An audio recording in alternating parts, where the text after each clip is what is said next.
Well, the saga of my beloved Raffo Belva that's been off the road for over 4 years and messed up by subsequent mechanics is hopefully over. And with half the essential bits missing for the 2-litre diesel transplant that I'd planned, I had to make a radical decision and bought a cheap donor Ford Fiesta from a mate's sister, a low mileage petrol car and in very nice nick. It's a 1.25 model, the most punchy out of the crop of under 1.5 litre Fiestas, which will keep me in a cheaper tax band. I just get a feeling that large diesels are going to get more expensive to run in terms of fuel cost and road tax. Now, at the same time as acquiring the donor vehicle that has all the wiring, the drive shafts and other bits I need, I had a complete change of luck in finding a real expert to help out. I put an advert in Gumtree and quite unexpectedly an ex-Lotus Cars engineer living in my locality responded. Now fortunately he's between jobs and was able to give the time. So during this next stage my role has been as T-boy and a runner for spanners, etc. Right, okay, we're stripping the donor vehicle, this Fiesta, for the parts to go into the Raffo. This is a Zetec 1.25 litre engine, compact, nice gearbox, all packaged. We can transfer that over fairly easily. Of course, modern cars come with a lot more electronics and gubbins than what used to be used for kit cars, so there's a lot to be noted and kept record of as it comes off. It's always important to make sure each component as it comes off is labelled. Photographing components as they come off is a good way of keeping a track as well. Well, compact is the word, as with all modern cars, dismantling the parts is no quick job. It took us 3 days to get what we wanted out of this little Fiesta. Despite its low mileage, about 75,000 miles, it's a 1997 model, and inevitably bolts will have fused together and various parts needing easing with WD-40 and also a lot of brute force. We weren't sure if the engine had to be dropped below or could be lifted from above, but very quickly we found we'd stripped all the bits and pieces away and lifted the engine out.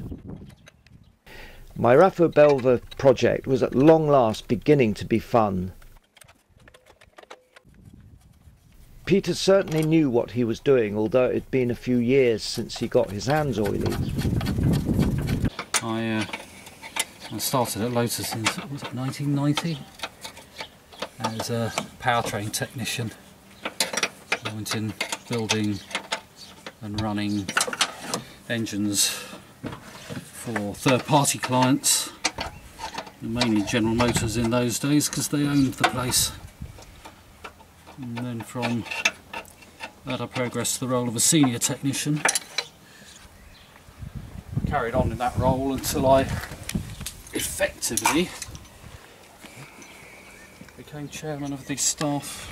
Well, I ended up on the staff council, and I ended up as chairman of the engineering staff council. And then after some years I'd really had enough of that, and it's taking far too much time and doing me no good. So I went back into the workforce as a build engineer, overseeing the build of prototype mule cars, show cars, development vehicles on various projects. Am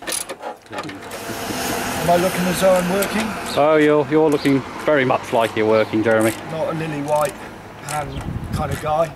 No, this is definitely a hands-on man. That'll do, cut. Squirrel. Oh, he's a beautiful dog, aren't you? So the engine lifted out, and what a beauty. I think this is going to fit nicely in the Raffo. The next job, and perhaps the most skillful, was getting the entire wiring harness out. That is the engine ECU and loom, and all the other wiring for the car, lights, horn, heater, sensors, etc.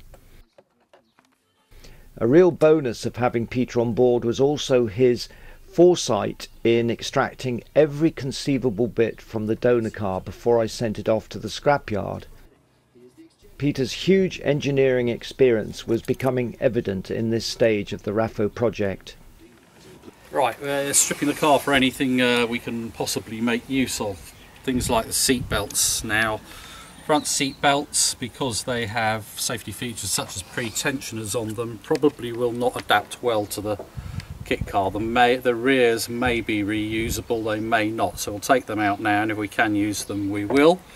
This is probably worth remembering for anybody who's building a kit car, that the donor vehicle will actually give up a lot more than the obvious things like the engine. Trim, switches. Now you've got to look and try and figure out what can be of use to you, because there are many things within the car that you may overlook and end up having to buy later. So better strip it off now and throw it away later if you can't use it or don't use it, than to find yourself going out and having to buy it because you thought at the time you may not, or overlooked it. And of course a major task was to take out the wiring, wasn't it? Oh, absolutely. You've got to strip as much of the wiring out as you possibly can, because while you may have to modify it, it's an existing harness all pre-built that has all the connectors in mostly the right place. You may have to move them around a bit and adapt it, but it's going to be a hell of a lot quicker than building a new one. Yes, Peter certainly convinced me to change my idea of doing the wiring myself and just use the ECU and engine loom from the Fiesta. And I think the biggest task we had was in sorting out the wiring and attaching what bits we could to do a plan as to how it would be transferred to the Raffo. So I resumed my duties as T-boy, as this was too tricky for me and Peter really needed to focus on what he was doing. By chance, the day we finished stripping the car, I came across a vehicle recovery guy. So we got rid of the car minus some useful bits to sell on eBay, and I got 30 quid for it. Peter decided the next thing was to get the Fiesta engine sitting in the Raffo to help plan how the wiring layout should be. So this was fairly painless, and the engine and gearbox dropped in beautifully, and I was able to get the car back in the garage. The weather was on our side. Wow, what a clean little engine. I'm beginning to regain my enthusiasm in this project. While we stopped off for a lunch break, my mate Tony called by on some Italian motorbike. Well, it goes well with my Raffo, as that's designed by a half Italian. Oh, it's a Moto Guzzi. Now Tony I've known for quite a few years, as he's a fellow furniture designer maker, and he created a beautiful rocking chair, whilst years earlier I had created my high back rocking chair. We made our respective designs in batches, which is a departure from the usual one-off market.